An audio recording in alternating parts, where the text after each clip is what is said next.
नमस्कार दोस्तों मैं तुम लोगों के साथ ना सेक्स और ऑर्गेज़म और ऑर्गेज़म का सुख और शांति और संतोष, कंटेंटमेंट एंड पीस और एक माइंड एक्सपांडिंग एक्सपीरियंस जिसे हम सेक्स कहते हैं या लव मेकिंग कहते हैं, इन चीज़ों के बारे में बात करना चाहता हूँ। यानी ऐसे सोच लो कि मैंने जिन चीज़ों को एंजॉय किया है और मैं जिन चीज़ों को एंजॉय करता हूँ, मैं चाहता हूँ कि सभी लोगों को वो सुख मिले, सभी लोगों को वही सुख मिले जो मैं प्राप्त करता हूँ और उसी तरह से मिले, उसी लेवल तक मिले। दोस्तों, ऑर्गेज़म तो हर किसी ने, हर बच्चे ने कभी ना कभी तो किया ही है। यानी 12-15 साल के उम्र के हर बच्चे को ऑर्गेज़म होता है और इनिशियल तो बहुत ही माइंड शैटरिंग, ज़बरदस्त माइंड ऑल्टरिंग एक्सपीरियंस होता है कि यार ये क्या है। बाद में चल के मुट्ठ मारते हैं तो बड़ा ऑर्डिनरी एक्सपीरियंस होता है और कोई ख़ास उसमें मज़ा नहीं रहता है, या मज़ा आता है, ठीक है, थोड़ा बहुत मज़ा आता है। यंग पीपल के लिए थोड़ा ज़्यादा ही एक्साइटमेंट रहता है, बाद में वो एक्साइटमेंट फेड होते जाता है। तो ऑर्गेज़म एक बहुत ही रूटीन और बहुत नॉर्मल रिलीज़ वाला काम हो सकता है, जो 1 मिनट, 2 मिनट, 5 मिनट, 10 मिनट के लिए अच्छा लगता है। और it can be a very ordinary thing, उसमें कोई कुछ खास रखा नहीं है, ऐसे भी महसूस हो सकता है। और कपल्स के बीच में भी, बॉयफ्रेंड गर्लफ्रेंड, हस्बैंड वाइफ, उनके बीच में भी वो एक ऑर्डिनरी सी चीज़, अरे क्या यार, रोज़ की दाल रोटी, उस टाइप का भी फीलिंग दे सकता है लव मेकिंग एंड ऑर्गेज़म। या फिर एक स्पेशल, हालांकि रोज़ मिलता है, रोज़ मिलने वाला लड्डू, या हफ्ते में 2 या 3 बार मिलने वाला लड्डू, लेकिन बहुत मीठा लड्डू, बहुत स्पेशल लड्डू, ऐसे भी आप एक्सपीरियंस कर सकते हो। और ज़रूरी नहीं है कि आप उस चीज़ को रोज़ की दाल रोटी, घर की मुर्गी दाल बराबर ऑर्डिनरी चीज़ है, उसमें क्या है, वो टाइप से एक्सपीरियंस करो, ऐसी कोई ज़रूरत नहीं है। हालांकि मैरिड कपल्स को काफ़ी बार ऐसे फीलिंग होता है, करे यार इसमें क्या रखा है। कपल्स को फीलिंग नहीं होता है, औरतों को फीलिंग होता है, मर्दों को थोड़ा कम फीलिंग ऐसे होता है। यानी जैसा भी हो मुझे चाहिए, वो मर्दों वाला फीलिंग रहता है।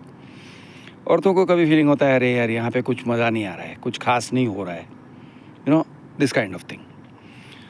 तो ऑर्गेज़म क्या हो सकता है, ऑर्गेज़म को किस तरह से एंजॉय किया जा सकता है, दोनों को, हस्बैंड एंड वाइफ को या बॉयफ्रेंड गर्लफ्रेंड को ज़्यादा एंजॉयमेंट हो, वो किस तरह से कर सकते हैं।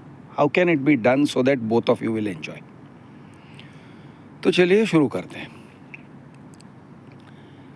एक बहुत बड़ा गलत बिलीफ मूवीज़ ने फैलाया है।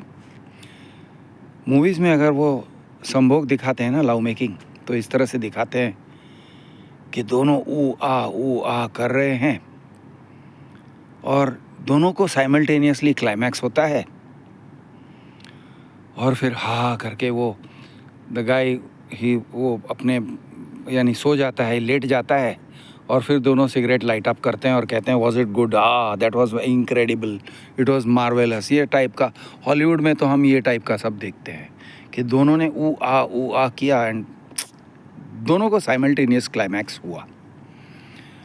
और यंग कपल्स को एक यही फीलिंग रहता है इनिशियली कि वो जो एक्साइटमेंट है, इंटरकोर्स का एक्साइटमेंट, उसमें दोनों को क्लाइमैक्स हो जाएगा, ऐसे एक बिलीफ रहता है। लेकिन अक्सर हम देखते हैं, अक्सर महसूस करते हैं कि दोनों को क्लाइमैक्स एक साथ नहीं होता है। दोनों को क्लाइमैक्स एक साथ होना बहुत कम इंस्टेंसेस में पॉसिबल है। अगर आपको एक आधा बार 2 बार हो गया तो भाई बहुत अच्छी बात है, लेकिन अगर ज़िंदगी में तुम अगर हर साल तुम अगर 150 बार अगर सेक्स करने जा रहे हो और आप 20, 30, 40 साल के लिए आप सेक्स करोगे, यानी फॉर द लॉन्ग रन, तो ऑब्वियसली ऐसे नहीं होगा कि हर बार आपका क्लाइमैक्स एक साथ में होने वाला है। In fact as I said, life में शायद 2 या 3 या 4 बार ऐसे होगा कि ज़बरदस्त क्लाइमैक्स आ गया, दोनों को आया, दोनों को बहुत मज़ा आया। ऐसे बहुत कम होता है।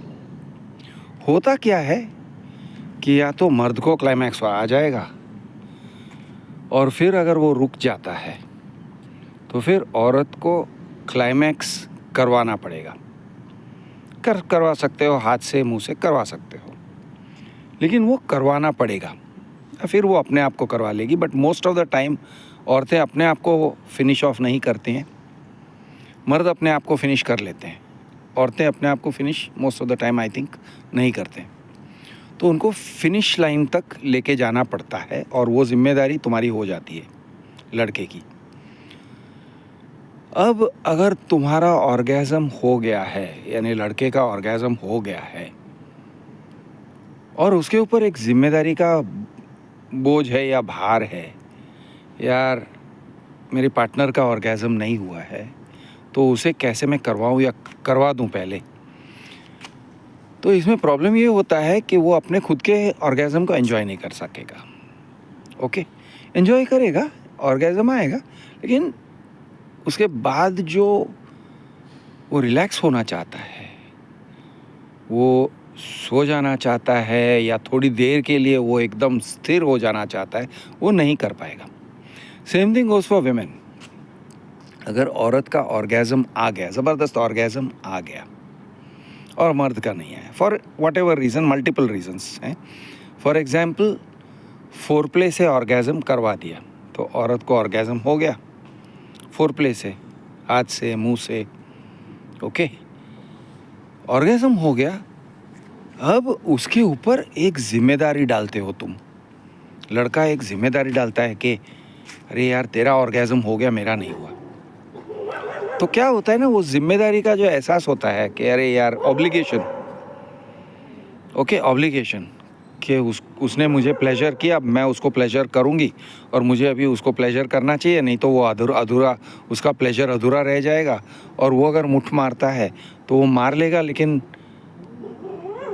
उसका प्लेजर अधूरा रह जाएगा, you know, this kind of thing.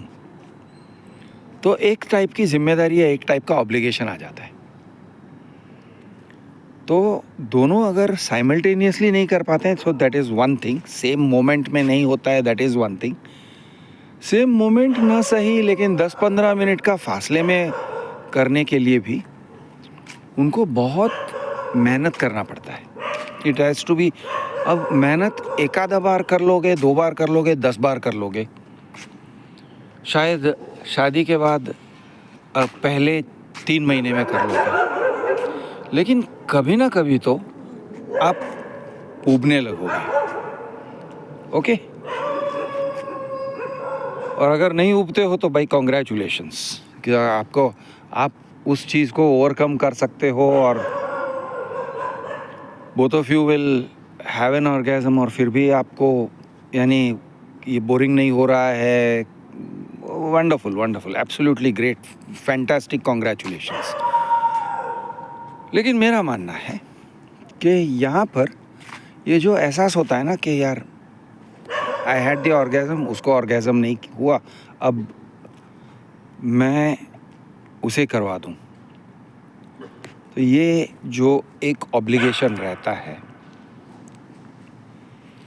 ये आपका मज़ा किरकिरा करता है। मज़ा किरकिरा नहीं करता है, लेकिन मज़ा कम कर देता है, मज़ा कम कर देता है। दोनों मज़े ले सकते हैं, लेकिन कैसे? अब ये मज़े और मज़े लेने का एक ऑर्गेज़म का एक मैं आपको एक राज बताने जा रहा हूँ, ओके, जो शायद आपको पता हो लेकिन शायद बहुत लोगों को पता ना भी हो। तो ऑर्गेज़म के पीछे एक राज भी है, देयर इज़ अ सीक्रेट, और वो सीक्रेट को समझ जाओगे तो मज़े ही मज़े हैं, बहुत मज़े हैं, ज़बरदस्त मज़े हैं। तो पहली बात कि इट इज़ नॉट नेसेसरी कि दोनों एक साथ ऑर्गेज़म करें, इट इज़ नॉट नेसेसरी। आप इस तरह से कर सकते हो कि यू टेक टर्न्स, चल आज तेरी बारी, कल मेरी बारी, ओके। अब obviously you have to be fair, you have to be fair. ऐसे नहीं होना चाहिए कि यार वाइफ की बारी आती ही नहीं है और हस्बैंड ही बारी लेते रहता है और वो उसको प्लेजर करती है और फिर मर्द अपनी वाइफ को प्लेजर या अपनी गर्लफ्रेंड को प्लेजर नहीं करता है। ऐसे अनफेयरनेस नहीं होना चाहिए, चीटिंग नहीं होना चाहिए ऑब्वियसली। तो फेयरनेस और एक feeling of he is taking care of me वाला फीलिंग होना चाहिए हर समय।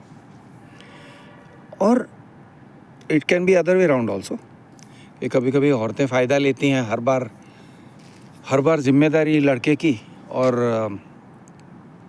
प्लेजर औरत का, you know, her pleasure is the only main thing, तो वो टाइप का भी हो जाता है। तो अगर ऐसे होता है ना तो it gives a bad feeling.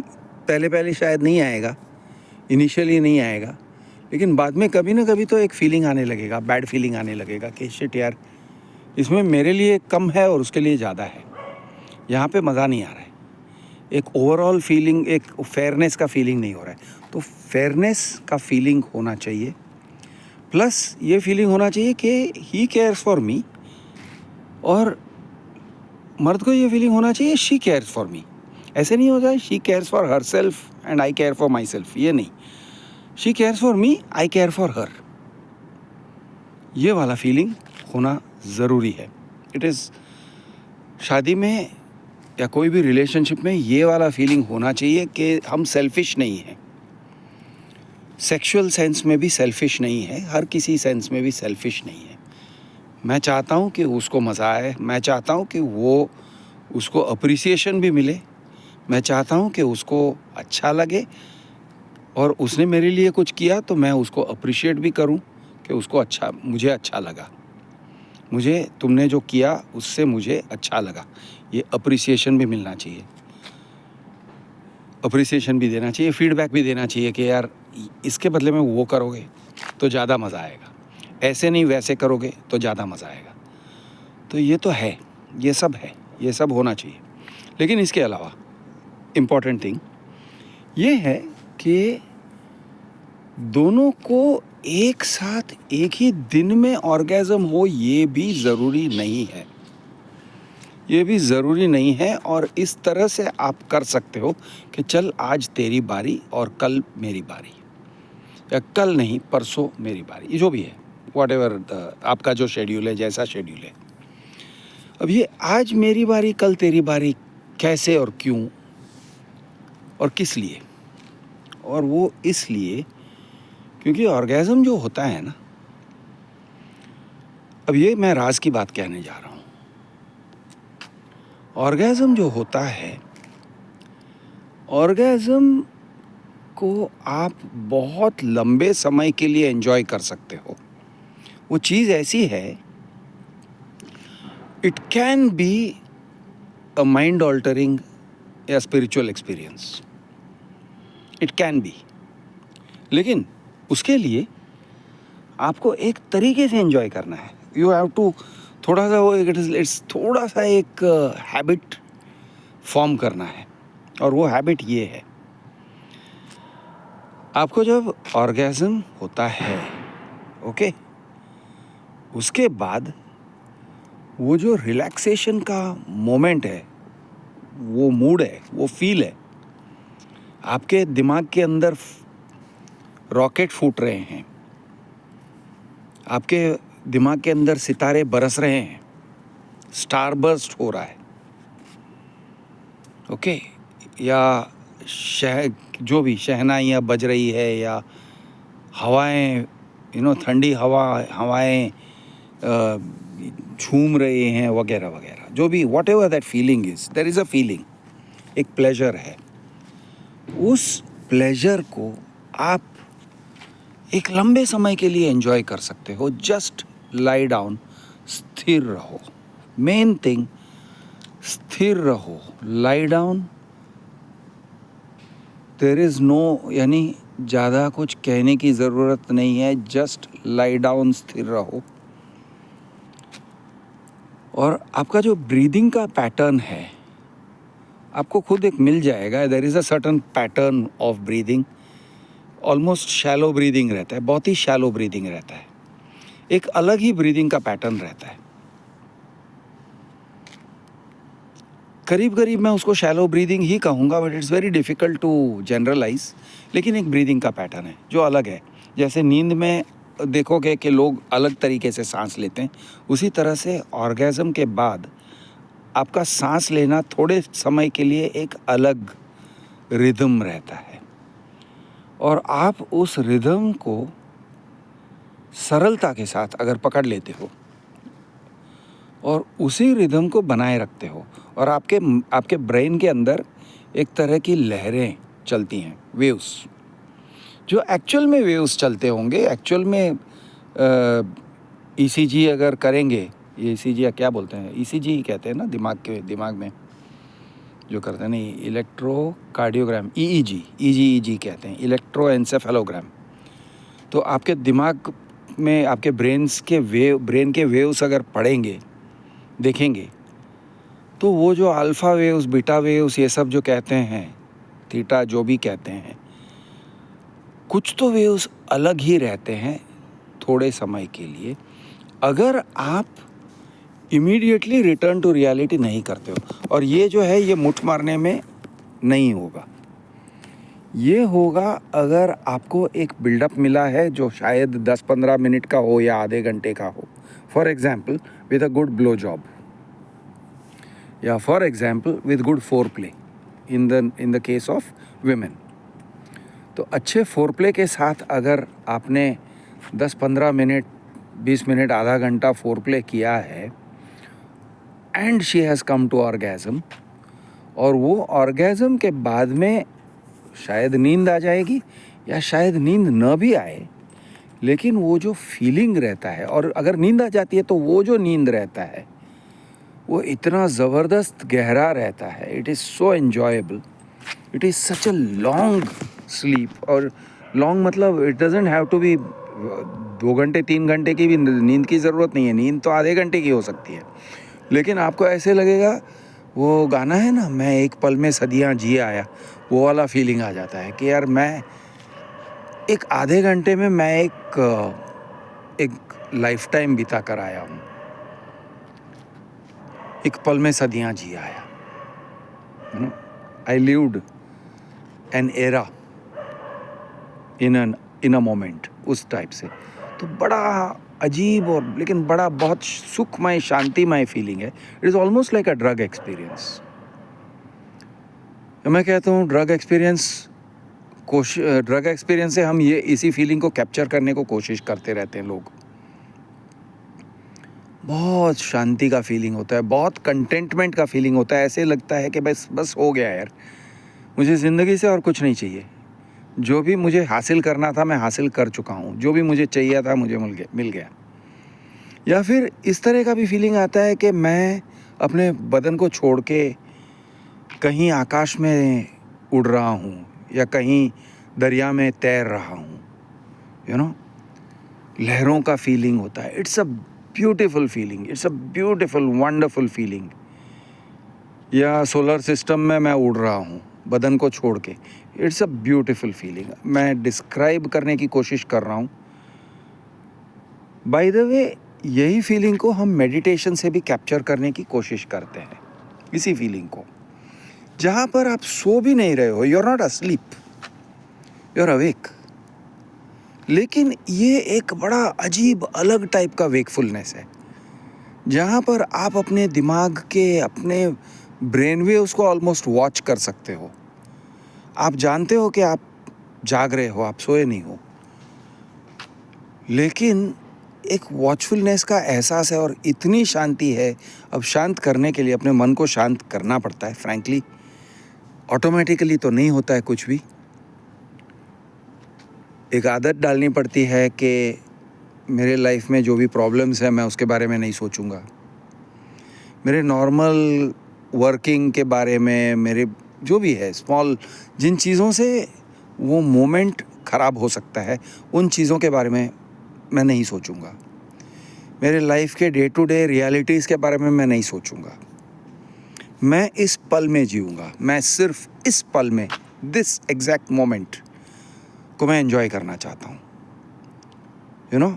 और इस पल में सिर्फ मैं हूँ और सिर्फ तुम हो। शायद आपका ऑर्गेज़म हुआ है तो आपकी पत्नी आपका हाथ पकड़ के रह सकती हैं इफ़ यू वांट, और या फिर आप स्नगल अप कर सकते हो, आप एक दूसरे को पकड़ के कडल कर सकते हो, या फिर आप अकेले सो सकते हो and she can just let you sleep. इस तरह से आप ऑर्गेज़म का एन्जॉयमेंट ले सकते हो और अपने वाइफ को ऑर्गेज़म का एन्जॉयमेंट दे सकते हो। और ऑर्गेज़म के बाद कोई भी कमिटमेंट न रहे, यानी उस दिन के लिए वो काफ़ी है, उस तरह से आप कर सकते हो। ऑफ कोर्स लोगों का टेम्परामेंट अलग रहता है, हर एक का अपना टेम्परामेंट है। कुछ लोगों का ऐसा टेम्परामेंट है, नहीं भाई आधा घंटा हो गया, हाँ मैं अब तैयार हूँ, I can do whatever you want me to do. ऐसे भी लोगों का टेम्परामेंट रहता है, और जवानी के दिनों में शायद ऐसे ज़्यादा रहता है। जैसे जैसे एज बढ़ते जाता है you have less of that. लेकिन मेरा मानना है कि दोनों को एक ही दिन ऑर्गेज़म करने की ज़रूरत नहीं है। ये टाइप का एक प्रिपेयर्डनेस तो होना चाहिए, कम से कम एक थियोरी में, in theory at least you should have that कि हाँ भाई चलो, तुमने एंजॉय किया ना, चल सो जा। तुमने एंजॉय किया, मैंने तुमको एंजॉय करवाया, मैंने दुनिया का सैर करवाया, तारामंडल सौर्यमंडल का सैर करवाया, तुम सो जाओ। ओके, तुम सो जाओ, तुम आनंद ले लो, तुम मस्त रहो। रही मेरी बात तो देख लेता हूँ, और कल फिर हम करेंगे। आज मैं मुठ मार लेता हूँ, और कल tomorrow you give me pleasure. तो ये टाइप से एक रिदम बना सकते हो, और ये एक रिदम है, ये एक रिदम है। अगर कोई भी couple, boyfriend girlfriend, wife husband wife, even gay couples, अगर वो रिदम बन जाता है, रिदम बैठ जाता है, एक नेचुरल रिदम जो दोनों के लिए एक्सेप्टेबल भी है और नेचुरल भी है, और दोनों को मज़ा आता है और दोनों को सेटिस्फैक्शन मिलता है, वो एक रिदम अगर बैठ जाता है ना, तो परफेक्ट है भाई, वाह। उससे ज़्यादा क्या चाहिए आपने को लाइफ में? जो चाहिए 50% तो यहीं पे मिल गया। अब बाकी का 50% ठीक है, बाहर जाएंगे, दुनिया में हाथ पैर मारेंगे, कमा लेंगे, नाम कमाना, पैसे कमाना, पावर कमाना, इन्फ्लुएंस कमाना, वो सब ठीक है, चलता रहेगा, करते रहेंगे, दुनिया से उलझते रहेंगे, दुनिया से जूझते रहेंगे, करते रहेंगे। लेकिन लाइफ से जो एन्जॉयमेंट चाहिए, जो उसका 50% तो यहीं पे मिल गया मुझे, बाकी का 50% ठीक है। तो अगर इस चीज़ को आप कैप्चर कर सकते हो ना, तो मैं कहता हूँ कि दुनिया सुधरे ना सुधरे, दुनिया सुधरेगा, दुनिया बदल जाएगा, आप बदल जाओगे, और आपका एक आउटलुक बदल जाएगा, आपका एक मेंटल जो दुनिया को देखने का नज़रिया है, मैं मानता हूँ कि वो बदल जाएगा। दुनिया को आप ज़्यादा प्यार भरी नज़रों से देखोगे, दुनिया को आप ज़्यादा शांत नज़र से देखोगे, मोर पीसफुल, भूखे नज़र से नहीं देखोगे। दुनिया के तरफ और लोगों के तरफ और सारी सृष्टि के तरफ, हर चीज़ के तरफ आपके अंदर एक जेनरॉसिटी आ जाएगा, एक उदारता आ जाएगी। मेरा मानना है ऑर्गेज़म बहुत बड़ी चीज़ है, बहुत ज़बरदस्त बड़ी चीज़ है, उससे बहुत कुछ बदल सकता है। आपका लाइफ का क्वालिटी बहुत यानी ज़बरदस्त बदल सकता है। छोटी चीज़ नहीं है ये। Try to get it. मैं ये नहीं कहता हूँ कि हर एक को मिल सकता है, मैं ये नहीं कह रहा हूँ कि हर एक को मिलेगा ही मिलेगा, लेकिन अगर आप ये कर सकते हो and if you can enjoy it this way, यानी इट इज़ ऑलमोस्ट मेडिटेशन हो जाएगा। मेडिटेशन क्या कहते हैं, ध्यान लगाने जैसा। It is a spiritual experience. Try करो कि अपने आप को आपको मिले, और ट्राई करो कि आपके पार्टनर को मिले, और जितना लंबे समय के लिए मिलता रहे उतना ज़्यादा अच्छा है।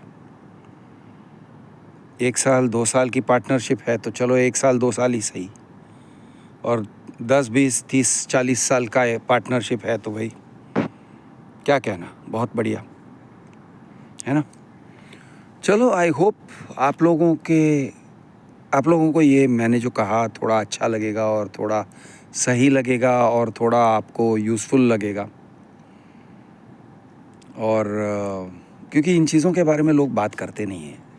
दिक्कत इस बात की है कि ये धर्मगुरु टाइप के लोग जो होते हैं वो इन चीज़ों के बारे में बात नहीं करेंगे। वो ये कहेंगे कि तुम्हारे ऑर्गेज़म को कैसे कुंडलिनी में घुसाना, और वो वगैरह वगैरह।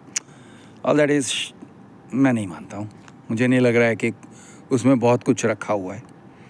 लोग बातें करते नहीं हैं इन चीज़ों के बारे में।